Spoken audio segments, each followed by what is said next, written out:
మా ప్రధానమైన డిమాండ్ ఒకటే, జీవో 36 ప్రకారంగా పే స్కేల్ సమర్పించి డిస్ట్రిక్ట్ లెవెల్ సపోర్ట్ ఫండ్ ఏర్పాటు చేసి జీతభత్యాలు చెల్లించాలి.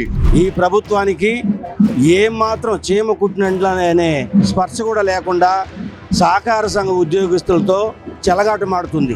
ఏదైతే ఆ యాజమాన్యం ఉందో ఎండిఎన్ రిజిస్టార్స్ వాళ్ళ దగ్గర నుంచి ఆ ఫైల్ ముందుకు పోనీయకుండా అలానే తొక్కి పెట్టి మమ్మల్ని చాలా ఇబ్బంది పెడుతున్నారు. అలాంటి వ్యవస్థలో పనిచేస్తున్నటువంటి ఉద్యోగులను ఏమాత్రం మమ్మల్ని గురించి మా యొక్క బాధల గురించి ఆలోచించకుండా పూర్తిగా మమ్మల్ని సర్వనాశనం చేస్తుంది ఈ ప్రభుత్వం. చలో విజయవాడ కార్యక్రమంలో 29 పెద్ద ఎత్తున 10,000 మందితో చేసినప్పటికీ కూడా మాకు ఇంతవరకు పిలుపు రాలేదు, మమ్మల్ని పట్టించుకోవట్లేదు. ఇన్ని రోజుల నుండి ఆందోళన చేస్తూ ఉన్నా, అధికారులందరి దగ్గరికి తీసుకుపోయి ఈ పరిస్థితిని వివరించినా ఎవరు పట్టించుకున్నటువంటి నేపథ్యంలో ఇవాళ ఇక్కడ నిరాహార దీక్షలు చేయడం జరుగుతూ ఉంది. మా చంద్రబాబు నాయుడు గారికి చెప్పేది ఒకటి విన్నపం. రాష్ట్ర యూనియన్ నాయకత్వం ఎంతో దూరమైనా పోతుంది. 2019లో చేరినటువంటి ఉద్యోగుల్ని తప్పకుండా రెగ్యులరైజ్ చేయాలిగా మేము భావిస్తున్నాము. ప్రభుత్వం చేసిన తప్పుకి పాలక వర్గాల్లో వేసుకున్న వాళ్ళని బలి చేస్తా ఉన్నారు. ఆ సమస్యను సాల్వ్ చేయకపోతే మేము ఆమరణ నిరాహార దీక్ష కూడా కోరుకోవడానికి సిద్ధమవుతున్నాం. ఇది గమనించాల్సిందిగా కోరుతున్నాం. నా పేరు తోట వెంకటరామయ్య. నేను ఆంధ్రప్రదేశ్ రాష్ట్ర ప్రాథమిక వ్యవసాయ సహకార సంఘాల ఉద్యోగుల యూనియన్కి రాష్ట్ర అధ్యక్షుడిగా పనిచేస్తూ ఉన్నాను. ఈ జేఏసీకి నాయకత్వం తీసుకున్నాను. మా ప్రధానమైనటువంటి డిమాండ్లుగా ప్రభుత్వం మీద మేము పోరాటం తలపెట్టాం. గత డిసెంబర్ 6వ తేదీ నుండి ఈ రోజు వరకు కూడా పోరాటం కొనసాగుతూనే ఉంది. అంచెలంచెలుగా మా పోరాటాన్ని మరి ఉధృత రూపం తీసుకెళ్తా ఉంది. మా ప్రధానమైన డిమాండ్ ఒకటే, జీవో 36 ప్రకారంగా పే స్కేల్ సమర్పించి డిస్ట్రిక్ట్ లెవెల్ సపోర్ట్ ఫండ్ ఏర్పాటు చేసి జీతభత్యాలు చెల్లించాలి. ఇందులో ఏ విధమైనటువంటి నిబంధనలు లేకుండా జీతభత్యాలు చెల్లించాలి అనేది మా ప్రధానమైన డిమాండ్. అలాగే రెండోది, మరి గ్రాట్యుటీని సీలింగ్ చేసి పెట్టి 2 లక్షలు మాత్రమే చెల్లిస్తూ ఉన్నారు. మొత్తం యావత్ భారతదేశంలో గ్రాట్యుటీ చెల్లింపుకి కార్మికుడికి ఒక చట్టం అనేది అమలు పరుస్తూ ఉంది. ఆ చట్టాన్ని ఖచ్చితంగా అమలు పరచాలని మా రెండవ డిమాండ్గా మేము పెట్టడం జరిగింది. అలాగే ప్రతి 5 సంవత్సరాలకి వేతన సవరణ ఉద్యోగులకు జరగాల్సి ఉంది. వేతన సవరణ 10 సంవత్సరాలు అయిపోయిన 2019, 2024 వేతన సవరణలో పెండింగ్లో ఉండి 10 సంవత్సరాల నుంచి వేతన సవరణ చర్యలు తీసుకోవడం లేదు. ఈ 2 వేతన సవరణలు కూడా వెంటనే చేయాలి. ఆలస్యమైన పక్షంలో వెంటనే ఐఆర్ ప్రకటించాలని మేము డిమాండ్ చేస్తూ ఉన్నాం. అలాగే జూటులో ఉన్నటువంటి పద్దులు, అంటే ఒక కార్మికుడు పనిచేస్తే జీతభత్యాలు చెల్లించిన తర్వాత మళ్ళీ తిరిగి చెల్లించాలనేది ఏ డిపార్ట్మెంట్లో లేదు. అది మా సహకార రంగంలోనే జూటులో పెట్టి ఉద్యోగుల నుంచి మళ్ళీ తిరిగి కట్టించుకునే విధంగా ప్రవర్తిస్తూ ఉన్నారు. వాటిని ఎట్టి పరిస్థితుల్లో రద్దు చేయాలని మేము డిమాండ్ చేస్తూ ఉన్నాం. అలాగే 2019 తర్వాత చేరినటువంటి ఉద్యోగులు రెగ్యులర్ చేయాలని డిమాండ్ పెట్టాం. మాకు ఏదైతే 1/3/2019 నాడు జీవో 36 రిలీజ్ చేశారో ఆ రోజునే మనకి హెచ్ఆర్ పాలసీని ఇంప్లిమెంట్ చేస్తే ఈ రిక్రూట్మెంట్ జరిగి ఉండేవి కాదు. వాళ్ళు ప్రభుత్వం చేసిన తప్పుకి పాలక వర్గాల్లో వేసుకున్న వాళ్ళని బలి చేస్తా ఉన్నారు. ఎట్టి పరిస్థితుల్లోని 2019 తర్వాత చేరినటువంటి ఉద్యోగుల్ని రెగ్యులర్ చేయాల్సిందే. అది మాకు ప్రత్యేకమైన డిమాండ్గా మేము తెలియజేశాం. అలాగే మరి రైతులకి 6% డివిడెంట్ లేదా ఇంట్రెస్ట్ వారు కట్టిన షేర్ క్యాపిటల్ పై రైతులు కూడా డివిడెంట్లు చెల్లించాలి. అది రాష్ట్ర సహకార బ్యాంకు, జిల్లా సహకార బ్యాంకుకి 250 కోట్లు చెల్లించుంది. అది క్రింది స్థాయికి మరి జిల్లా కేంద్ర సహకార బ్యాంకులు సహకార సంఘాలకు ఇవ్వలేదు, సహకార సంఘాల నుంచి రైతుకు అందలేదు. ఇది కూడా అందే వరకు కూడా రైతులతో కూడా కలిసి మేము పోరాటం చేయదలుచుకున్నాం. అలాగే మరి ప్రభుత్వ ఉద్యోగులకు ఏదైతే రిటైర్మెంట్ వయసు ఉందో 62 సంవత్సరాలు, ఆ రిటైర్మెంట్ వయసు సహకార సంఘాలకు వర్తించే విధంగా చట్టాలు ఉన్నాయి. అయినప్పటికీ ప్రభుత్వం మోకాలు అడ్డుతూ ఉంది. ఆ చట్ట ప్రకారం మాకు రావాల్సినటువంటి హక్కుగా రావాల్సిన 62 సంవత్సరాల పదవీ విరమణ వయసుని మనకు అమలుపరచాలని మేము డిమాండ్ చేస్తూ ఉన్నాం. ఈ డిమాండ్లో భాగంగా ఈ నెల 5వ తేదీ నుంచి 9వ తేదీ వరకు రిలే నిరాహార దీక్షల ఇక్కడ జరుపుతూ ఉన్నాం. మరి ఈ 9వ తారీఖు లోపల కనుక మమ్మల్ని చర్చలు పిలిచి మా డిమాండ్లు పరిష్కారం కాకపోతే మరి ఇంకా ప్రత్యక్షంగా మేము ఆమర నిరాహార దీక్షకి కూర్చోవడానికి కానీ లేదా ఫర్దర్ ప్రోగ్రామ్స్ చేయడానికి కూడా సిద్ధంగా ఉన్నామని ఈ మీడియా మూలంగా తెలియజేస్తా ఉన్నాం ప్రభుత్వం. Programme AP PACS employees association ప్రధాన కార్యదర్శి జేఏసీ. మేము రాష్ట్రంలో గ్రామీణ స్థాయిలో సహకార సంఘాల్లో పనిచేస్తున్న ఉద్యోగస్తులం. రైతుకి ఎన్నుముకగా ఉండి అన్ని రైతుకి కావాల్సిన సర్వీస్ అంతా మేమే ఇస్తూ ఉంటాం. గత చంద్రబాబు నాయుడు గారు గవర్నమెంట్లో మాకు హెచ్ఆర్ కమిటీ వేసి రాష్ట్రం మొత్తం ఆ కమిటీ సుదీర్ఘంగా చర్చించి తర్వాత దాన్ని ఆ ఫైల్ని గవర్నమెంట్కి ఇచ్చినారు. ఆ ఫైల్ 36 జీవోగా లాస్ట్ క్యాబినెట్లో ఆమోదం పొందింది. అమలుకు నోచుకోలేదు తర్వాత గవర్నమెంట్లో. ఇప్పుడు మళ్ళీ ఆ గవర్నమెంట్ వచ్చింది కాబట్టి దాన్ని అమలు చేయమని మేము కోరుతున్నాం. ఆ అమలు కోరే క్రమంలో సహకార శాఖ మినిస్టర్ అచ్చెన్నాయుడు గారిని, లోకేష్ బాబు గారిని, ముఖ్యమంత్రి గారిని చాలాసార్లు కలిసి విన్నపించుకున్నాం. వారు కూడా సానుకూలంగా స్పందించినప్పటికీ కూడా ఏదైతే ఆ యాజమాన్యం ఉందో ఎండిఎన్ రిజిస్టార్స్ వాళ్ళ దగ్గర నుంచి ఆ ఫైల్ ముందుకు పానీయకుండా అలానే తొక్కి పెట్టి మమ్మల్ని చాలా ఇబ్బంది పెడుతున్నారు. దానిలో భాగంగానే ఈ నెల 6వ తారీఖు నుంచి మేము ఆందోళన కార్యక్రమం చేపట్టాం. 6వ తారీఖున సహకార సంఘాల్లో ముందు నిరసన చేశాం. 8వ తారీఖు సహకార బ్యాంకుల ముందు మండల లెవెల్లో ధర్నా చేశాం. అట్లాగే 16వ తారీఖు జిల్లా సహకార అధికారుల ముందు ధర్నా చేశాం. అలాగే 22వ తారీఖు జిల్లా బ్యాంకుల ముందు చేశాం. అలానే చలో విజయవాడ కార్యక్రమంలో 29 పెద్ద ఎత్తున 10,000 మందితో చేసినప్పటికీ కూడా మాకు ఇంతవరకు పిలుపు రాలేదు, మమ్మల్ని పట్టించుకోవట్లేదు. ఆ తర్వాత మా నిర్ణయం రిలే నిరాహార దీక్ష అని చెప్పేసి నిన్నటి నుంచి జిల్లాలో వేడిగా చేస్తున్నాం. నిన్నటి నుంచి అన్ని రాష్ట్రంలో ఉన్న సహకార సంఘాలన్నీ మూసివేయడం జరిగింది. రైతాంగం ఇబ్బంది పడుతున్నప్పటికీ కూడా ఆ అధికారులు కానీ ప్రభుత్వం కానీ నిమ్మకం నీరు ఎత్తినట్టున్నారు. కాబట్టి ఈ వెంటనే పిలిచి ఈ విషయాలు చర్చించి మా ఈ ప్రభుత్వం మీద ఒక్క రూపాయి కూడా భారం పడని కోరికలు ఇవి. 2 PRCలు పెండింగ్ ఉన్నాయి. అట్లాగే 1/4/2019 తర్వాత రిక్రూట్మెంట్స్ ఆగిపోయినాయి. ఆ రోజు సహకార సంఘం లావాదేవీలు 10 కోట్లు ఉంటే ఈరోజు 30 కోట్లు పెరిగాయి. సిబ్బంది లేకుండా అట్లా పని చేస్తారు. వ్యవస్థ ఎలా ముందుకెళ్తుందని చెప్పేసి మనం కోరుతున్నాం. కానీ ఎవరు కూడా పట్టించుకోవట్లేదు. ముందు పైనున్న అధికారులు దీన్ని ప్రభుత్వానికి వివరించేటప్పుడు తప్పుడు వివరణలు ఇస్తున్నారని చెప్పేసి మా భావన. దయచేసి దీన్ని వెంటనే మా సమస్యలు సాల్వ్ చేయకపోతే మేము ఆమరణ నిరాహార దీక్ష కూడా ఊరుకోవడానికి సిద్ధమవుతున్నాం. ఇది గమనించాల్సిందిగా కోరుతున్నాం. అందరికీ ధన్యవాదాలు. ఈరోజు రాష్ట్రమంతా సహకార సంఘ ఉద్యోగస్తులందరూ అనేక ప్రాంతాల నుంచి ఈ నెల 6వ తేదీ సంఘాల్లో నిరసన వ్యక్తం చేశాము. 8వ తేదీ నిరసన చేశాము. 22వ తేదీ డీసీ ఆఫీసులో నిరసన వ్యక్తం పరిచాము. 29వ తేదీ రాష్ట్ర వ్యాప్తంగా ఉన్నటువంటి సహకార సంఘ ఉద్యోగస్తులందరూ నిరసన వ్యక్తం చేశారు. కానీ ఈ ప్రభుత్వానికి ఏమాత్రం చీమ కుట్టినట్లనే స్పర్శ కూడా లేకుండా సహకార సంఘ ఉద్యోగస్తులతో చెలగాటమాడుతుంది. ఎందుకంటే ఈరోజు మారుమూల ప్రాంతాల్లో కూడా రైతులకి వివిధ రుణాలు అందించాలంటే ఒక సహకార సంఘ ఉద్యోగస్తులకే సాధ్యం. అది సహకార వ్యవస్థకే సాధ్యం.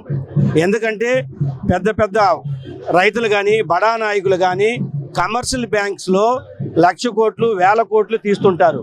కానీ గ్రామీణ ప్రాంతాల్లో ఉన్నటువంటి రైతులకి వారి అవసరానికి వ్యవసాయ పంట రుణాలు కానీ పౌల్ట్రీ కానీ ట్రాక్టర్స్ కానీ వ్యవసాయానికి సంబంధించినటువంటి రుణాలను అందించే వ్యవస్థ ఏదైనా ఉందంటే అది సహకార వ్యవస్థే అని ఈ పత్రికా ముఖంగా తెలియజేసుకుంటున్నాను. అలాంటి వ్యవస్థలో పనిచేస్తున్నటువంటి ఉద్యోగులను ఏమాత్రం మమ్మల్ని గురించి మా యొక్క బాధల గురించి ఆలోచించకుండా పూర్తిగా మమ్మల్ని సర్వనాశనం చేస్తుంది ఈ ప్రభుత్వం. జీవో నెంబర్ 36ని ఇదే ప్రభుత్వము అప్పట్లో అమలు చేసింది. గత వైఎస్ఆర్ ప్రభుత్వము దాని గురించి పట్టించుకోవడం లేదు. అయినా దేవుడి దయ వల్ల ఈ ప్రభుత్వం వచ్చింది. దయచేసి మాది చిత్తూరు జిల్లా, మా చంద్రబాబు నాయుడు గారికి చెప్పేది ఒకటి విన్నపం. బస్సు సౌకర్యం లేని మారుమూల ప్రాంతాలకు కూడా మేము నడిచి వెళ్ళి రైతులకు కావాల్సినటువంటి చిన్న చిన్న రుణాలను అందించి వారికి ముందుండి మేమున్నామని భరోసా ఇస్తున్నటువంటి వ్యవస్థ సహకార వ్యవస్థ. కాబట్టి మాకు 2 PRCలు రావాలి. 2019, 2024లో. ఇకపోతే ఒక ఉద్యోగి 40 సంవత్సరాలు ఉద్యోగం చేస్తూ అతను ఇంటికి పోయేటప్పుడు 2 లక్షల గ్రాట్యుటీ ఇస్తున్నారు. దానికి 100 కండిషన్స్. ఇంకోటి చెప్పుకోవాలంటే మన భారతదేశంలోనే కాదు, ఈ ప్రపంచంలోనే ఒక వ్యక్తి సంవత్సరం అంతా కష్టపడి జీతం తీస్తే సంవత్సరం లాస్ట్లో చివరిలో నీవు తీసుకున్నటువంటి డబ్బు జీతాన్ని చెల్లించాలి అని ఆడిట్ రిపోర్ట్లో వ్యక్తపరిచే దౌర్భాగ్యం ఈ సహకార వ్యవస్థలో ఉండడం మాకందరికీ చాలా బాధాకరమైన విషయం. కాబట్టి దయచేసి డ్యూటీ పద్ధతులను రద్దుపరచండి. అదేవిధంగా మేము రైతులతో చాలా మమేకంగా ఉంటున్నాం. ఈరోజు ప్రభుత్వం కూడా రైతుల గురించి గొప్పగా చెప్పుకున్న కారణం ఏమంటే దాంట్లో ముఖ్య పాత్ర వహించేది ఒక సహకార వ్యవస్థ అని మేము నిర్మోహమాటంగా, ధైర్యంగా, విశ్వాసంగా చెప్తున్నాం. ఎందుకంటే రైతులు వాళ్ళ ఇబ్బందులకి చాలా ఇబ్బందులు పడి పెద్ద పెద్ద బ్యాంకులు, కమర్షియల్ బ్యాంకులకు పోలేని పరిస్థితుల్లో మా సహకార వ్యవస్థలకు వస్తున్నారు. ఈరోజు బంగారు రుణాలు ఇవ్వడం కానీ, ప్యాడీ ప్రొక్యూర్మెంట్ చేయడం కానీ, పౌల్ట్రీ కానీ రకరకాల సేవలు మేము అందిస్తున్నాం. కామన్ సర్వీస్ సెంటర్స్ కానీ, ఈ సేవ కానీ, ఏ బ్యాంకు ఆర్థిక లావాదేవీలు చేసి ఏ బ్యాంకు చేయనటువంటి అన్ని సౌకర్యాలు ఈరోజు సహకార సంఘాలు రైతులకు అందిస్తున్నాయి. కానీ ఆ సంఘాల్లో పనిచేస్తున్నటువంటి ఉద్యోగులను మాత్రం ఏమాత్రం పట్టించుకోవడం లేదు. ఇకపోతే 62 సంవత్సరాలు అన్ని ప్రభుత్వ ఉద్యోగులకి ఇచ్చారు. ఈ ప్రభుత్వము 36 జీవో అని గొప్పగా ఇచ్చింది, మీరంతా ప్రభుత్వ ఉద్యోగులు అని. కానీ ప్రభుత్వ ఉద్యోగులకు సంబంధించినటువంటి బెనిఫిట్స్ మాకేమీ వర్తించడం లేదు. ఎవరో చెప్పినట్లుగా పెండ్లి చేశారు కానీ దానికి కావాల్సిన అన్ని సౌకర్యాలు చేయడం లేదు. కాబట్టి దయచేసి ఈ 62 సంవత్సరాలు ఏమంటే మీరు 36 జీవో తయారు చేశారో ఆ జీవోలో ఉన్నటువంటి అన్ని కండిషన్స్ మాకు వర్తించే విధంగా చేస్తే ఈ ప్రభుత్వానికి మేము రుణపడి ఉంటాము. ఇకపోతే బాబు గారికి ప్రత్యేక ధన్యవాదాలు తెలుపుకోవాలి. ఆర్సిఎస్ బాబు గారికి కంప్యూటరైజేషన్లో మాకు బొత్తిగా లేని పరిజ్ఞానం, కానీ బాబు గారి సహాయం వల్ల ఈరోజు 80% సంఘంలో పనిచేస్తున్నటువంటి ముఖ్య కార్యనిర్వహణాధికారులు ఈరోజు సిస్టమ్ దగ్గర కూర్చొని చేస్తున్నాము. మీరు కంప్యూటరైజేషన్ చేయండి, తర్వాత మేము జీతాల గురించి ఆలోచిస్తాము అంటున్నారు. కానీ కంప్యూటరైజేషన్ అయ్యింది, ఇంతవరకు సంవత్సరం కూడా దాటింది, కానీ మా సమస్యల గురించి పట్టించుకునేవని నాదుడే లేదు. కనీసము మేము 40 సంవత్సరాలు సర్వీస్ చేసి ఏమడుగుతున్నాం, మేము 10 లక్షలు గ్రాట్యుటీ ఇవ్వండి అంటున్నాం. అది మా మీ ప్రభుత్వానికి మీ బడ్జెట్లో సంబంధం లేకుండా ఉంది. ఆ 10 లక్షలు మేము కష్టపడి సంపాదించిన డబ్బులో 10 లక్షలు ఇవ్వండి రా బాబు అంటే ఏ బాబు మమ్మల్ని తెలుసుకోలే. కాబట్టి దయచేసి చంద్రబాబు నాయుడు గారికి మరి ఆర్సిఎస్ బాబు సార్ గారికి విన్నవించడం ఏమంటే దయచేసి మా యొక్క కష్టాలు, మా యొక్క సమస్య ఏ విధంగా ఉందో అది ఏ పార్టీతో మీరు అధికారులు కాబట్టి మీకు అన్నీ తెలుసు. కాబట్టి దయచేసి దీన్ని నిరుత్సాహపరచకుండా ఈ గ్రాట్యుటీని కనీసం 10 లక్షలు ఇచ్చే విధంగా మాకు చేయండి. కష్టపడిన జీతాన్ని మళ్ళా డ్యూటీలో పెట్టి దాని కండిషన్స్ పెట్టి కొంతమంది సిఇఓలు ఉద్యోగం రిటైర్మెంట్ అయిన తర్వాత ఆ 2 లక్షలు కూడా తీసుకోకుండా కండిషన్స్కి వాళ్ళు చేయకుండా నిరుత్సాహంతో వాళ్ళు ఇంటికి వెళ్తున్నారు. కాబట్టి దయచేసి ప్రభుత్వానికి విన్నవించడం ఏమంటే మా యొక్క చిన్న కోరికలు 2019లో కంప్యూటరైజేషన్ జరిగింది. వారు పాపం 5,000కో 6,000కో ఉద్యోగం చేశారు, 10 సంవత్సరాలు చేశారు. కంప్యూటరైజేషన్ అయిన తర్వాత ఈరోజు బాబు మీరు ఉద్యోగాలు వద్దురా మిమ్మల్ని తీసేస్తూ ఉన్నాము అంటున్నారు. వారు ఎక్కడికి పోవాలి? ఎవరో చెప్పినట్టు కాకినడక తప్పే హంసనడక తప్పా. కాబట్టి దయచేసి దీని గురించి రాష్ట్ర యూనియన్ నాయకత్వం ఎంతో దూరమైనా పోతుంది. 2019లో చేరినటువంటి ఉద్యోగుల్ని తప్పకుండా రెగ్యులరైజ్ చేయాలిగా మేము భావిస్తున్నాము. కనీసము ఇన్ని రోజులు మేము అనేక ప్రాంతాల నుంచి వివిధ జిల్లాల నుంచి వచ్చినా కూడా మా యొక్క బాధలను ఇంతవరకు పట్టించుకుంటే నాదుడే లేదు. ఈరోజు మీడియా ఈ ప్రపంచంలో ఎంతటి ముఖ్య పాత్ర వహిస్తుందో మీకు అందరికీ తెలుసు. దయచేసి మీడియా వారికి ప్రత్యేక ధన్యవాదాలు. మా రాష్ట్ర యూనియన్ పిలుపు మేరకు దయచేసి మీరు మా యొక్క ఆవేదన ఆర్సీఎస్కు పోవాలి, ముఖ్యమంత్రి దృష్టి గారికి పోవాలి, సహకార మంత్రి దృష్టికి పోవాలి. ఆ బాధ్యత దయచేసి మీరే మాకు ఒక సోదరులుగా భావించి మీకు రిక్వెస్ట్ చేస్తున్నాము. తప్పకుండా ప్రతి ఛానల్లోనూ మా యొక్క బాధలు మీరు తెలియజేస్తారని, ఇంకా అనేకమైన చిన్న చిన్న కోరికలే ఉంది. ఆ కోరికలు కూడా మీ ఖజానాకి ఏమి డోకా పడదు. మా యొక్క కష్టార్జితము, మా యొక్క సంపాదన, మా యొక్క కృషి వల్లనే ఈరోజు సహకార సంఘాలు అనేక విధాలుగా ఒక మారుమూల ప్రాంతానికి కూడా రైతుకు రుణ సౌకర్యం అందిస్తుందంటే అది మా వల్లనే సాధ్యము. అది ఏ యొక్క కమర్షియల్ బ్యాంక్స్ కూడా దీటు రాదు. కాబట్టి దయచేసి ప్రభుత్వం దీని మీద స్పందించి మాకు న్యాయం చేస్తారని, లేదంటే మేము ఆమరణ నిరాహార దీక్ష చేయడానికి కూడా మేము సిద్ధంగా ఉన్నాము. కాబట్టి దయచేసి మా యొక్క కోరికలు మీరు వెంటనే పరిష్కరిస్తారని తెలుపుకుంటూ జై హింద్. గత 40 రోజులుగా రాష్ట్రంలో ఉన్నటువంటి పిఎస్సిఎస్లో పనిచేస్తున్న 8,000 మంది ఎంప్లాయీస్ తీవ్రమైనటువంటి ఆందోళన కార్యక్రమాలు నిర్వహిస్తూ ఉన్నారు. ప్రధానమైనటువంటి కోరికల్లో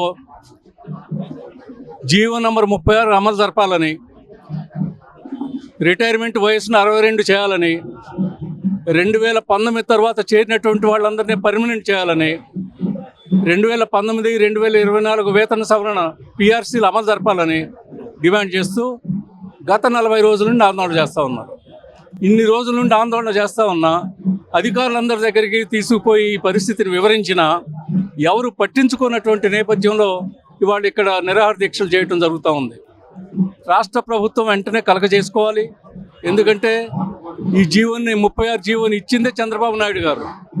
మధ్యలో వచ్చినటువంటి ప్రభుత్వం దాన్ని అమలు జరపలేదు. తిరిగి చంద్రబాబు నాయుడు గారు అధికారంలోకి వచ్చారు. ఆయన అధికారంలోకి వచ్చిన తర్వాతనైనా ఆయన ఇచ్చినటువంటి జీవోని అమలు జరపాలని చెప్పి డిమాండ్ చేస్తున్నాం. ఈ న్యాయమైన కోరికలతో పాటు గ్రాట్యుటీ అనేటువంటిది ఉంది. గ్రాట్యుటీ చట్ట ప్రకారం అయితే దాదాపు 20 లక్షలు వస్తుంది. వీళ్ళు అడుగుతున్నది కేవలం 5 లక్షలు ఇమ్మంటున్నారు. వీళ్ళు కానీ రిటైర్ అయిన తర్వాత ఎటువంటి ప్రయోజనాలు వీళ్ళకి లేవు. అందుకని గ్రాట్యుటీ మీరు ఇప్పుడు 1 లక్ష ఇస్తున్నారు, దాన్ని 5 లక్షలు చేయాలని చెప్పి చేస్తున్నటువంటి డిమాండ్ న్యాయమైంది. వాటిని అమలు జరపాలని చెప్పి డిమాండ్ చేస్తున్నాం. ఇంకొక ముఖ్యమైనది ఏమంటే ఎంప్లాయీస్ పట్ల తీవ్రమైనటువంటి అణచివేత చర్యలకు పాల్పడుతూ ఉన్నారు అధికారులు. వీళ్ళకి సంబంధించినటువంటి జీతాలని డ్యూటీల్లో పెట్టి వీళ్ళకి సంబంధించినటువంటి జీతాల్లో కట్ చేస్తామని చెప్పి బెదిరిస్తూ ఉన్నారు. ఇటువంటి బెదిరింపులు మానుకోవాలని చెప్పి కోరుతా ఉన్నాం. రాష్ట్ర ప్రభుత్వం తక్షణమే ఈ జేఏసీ నాయకత్వాన్ని చర్చలకు పిలిచి వాళ్ళు ఏవైతే కోరుతూ ఉన్నారో ఆ కోరికలు అమలు జరపాలని చెప్పి డిమాండ్ చేస్తున్నాం. వీరు చేస్తున్నటువంటి ఈ పోరాటానికి డీసీసీబీ ఎంప్లాయీస్ కానీ, అర్బన్ బ్యాంక్ ఎంప్లాయీస్ కానీ, స్టేట్ కోఆపరేటివ్ బ్యాంకులో పనిచేస్తున్న ఎంప్లాయీస్ కానీ, అలాగే ఏఐటీసీ తరఫున మేము పూర్తిగా Andhra Pradesh cooperative bank employees federation, అలాగే ఏఐటీసీ ఈ ఆందోళన చేస్తున్నటువంటి ఎంప్లాయీస్కి సంపూర్ణ సహకారాన్ని, మద్దతుని తెలియజేస్తుందని చెప్పి మీ ముందు తెలియజేస్తున్నాం.